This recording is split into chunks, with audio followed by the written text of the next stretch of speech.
Hello friends, welcome to my YouTube channel. Dictation will be started after 3 seconds.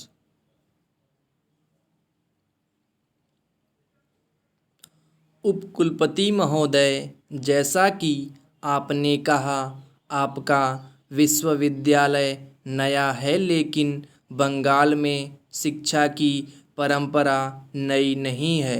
Bengal हमारे देश के बौद्धिक पुनर्जागरण और राष्ट्रीय जागृति में सबसे आगे रहा है।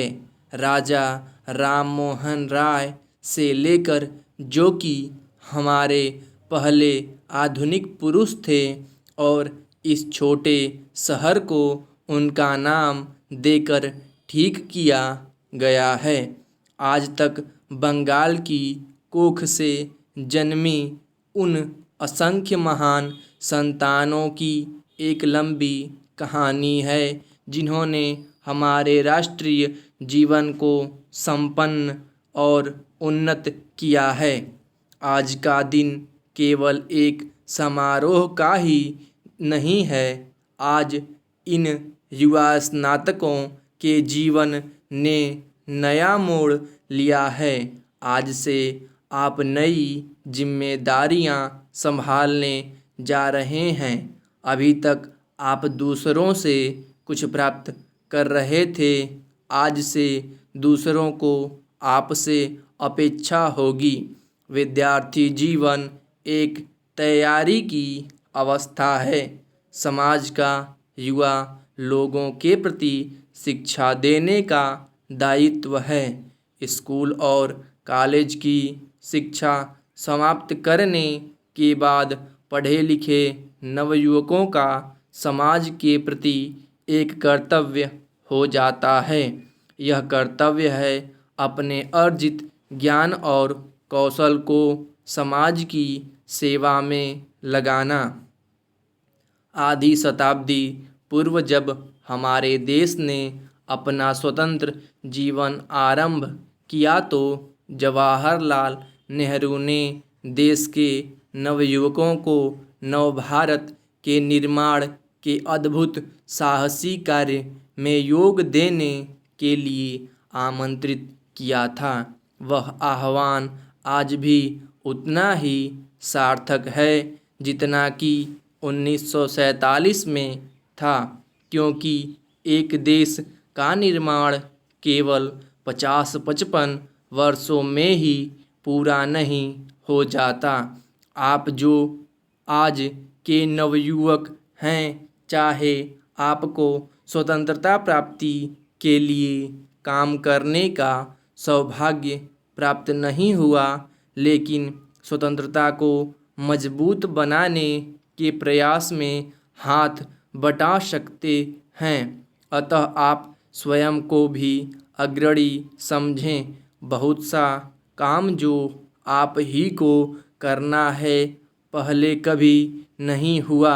भारतवासियों के जीवन में सजीवता लाने से अधिक अद्भुत कार्य और क्या हो सकता है। कभी कभी अखबारों में नवयुवकों में फैले असंतोष, उनकी हड़तालें और अनशनों, सीधी कार्रवाई और झगड़ों की खबरें आती हैं। एक हद तक यह असंतोष युवकों की गतिशीलता का द्योतक है। उस सीमा तक मैं इस भावना का स्वागत करती हूँ, लेकिन कभी कभी ऐसा प्रतीत होने लगता है कि हमारे युवा लोग सत्ता के अस्तित्व तक के विरोधी हैं। यह विरोध विकास की एक अवस्था है या एक प्रवृत्ति?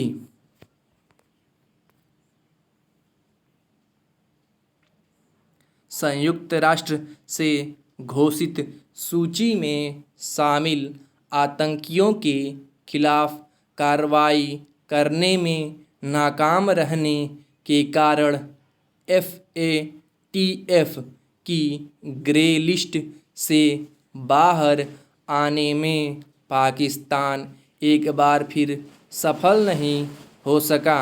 जर्मनी की अध्यक्षता में 5 दिन चली बैठक के बाद FATF ने पाकिस्तान के प्रयास नाकाफ़ी बताए।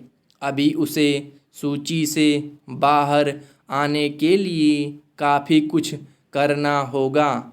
भारत ने अंतर्राष्ट्रीय मंचों पर पाकिस्तान की कारगुजारियों को लगातार उजागर करके ग्रे लिस्ट से बाहर आने के प्रयासों पर पानी फेर दिया है। FATF ने महसूस किया कि बार बार की चेतावनियों के बावजूद आतंकियों के खिलाफ पाकिस्तान ने अपेक्षित कार्रवाई नहीं की। पाकिस्तान ने लश्कर-ए-तैयबा और जमात-उद-दावा के खिलाफ जांच करने और मुकदमा चलाने का दिखावा जरूर किया पर ठोस कार्रवाई नहीं हो सकी। लश्कर के संस्थापक हाफिज सईद जैसे कुछ नेताओं को अदालत ने आतंकी फंडिंग में दोषी माना और सजा सुनाई, पर दूसरे कई आतंकी संगठनों के खिलाफ कुछ खास कार्रवाई नहीं हुई। जैश-ए-मोहम्मद और उसके सरगना मसूद अजहर के खिलाफ कुछ नहीं हुआ, जबकि इसके आतंकी हमलों में शामिल होने के सबूत सामने आए थे।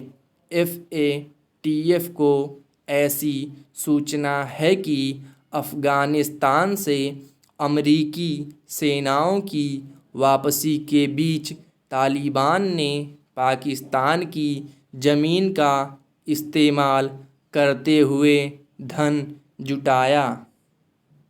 हालांकि पाकिस्तान को FATF की ब्लैक लिस्ट में शामिल करवाने की भारत के प्रयास को भी सफलता नहीं मिल रही है। हर बार आतंकियों के खिलाफ कार्रवाई में आगे बढ़ने का दिखावा करने में पाकिस्तान सफल हो जाता है। इस बार भी ऐसा ही हुआ है। FATF ने पाकिस्तान को 2018 से ही ग्रे लिस्ट में डाल रखा है। इसकी वजह से अंतर्राष्ट्रीय स्तर पर धन हासिल करने में उसे समस्या जरूर हो रही है, पर पूरी तरह रोक नहीं लग सकी है। यह जग जाहिर है कि अंतर्राष्ट्रीय एजेंसियों से हासिल धन का इस्तेमाल पाकिस्तान चोरी छिपे आतंकी संगठनों को मदद देने में करता रहा है। ग्रे लिस्ट में पाकिस्तान सहित 19 देश हैं। इनमें कई देश टैक्स चोरों का स्वर्ग समझे जाते हैं। कई ने आतंकियों को फंडिंग का रास्ता बना रखा है।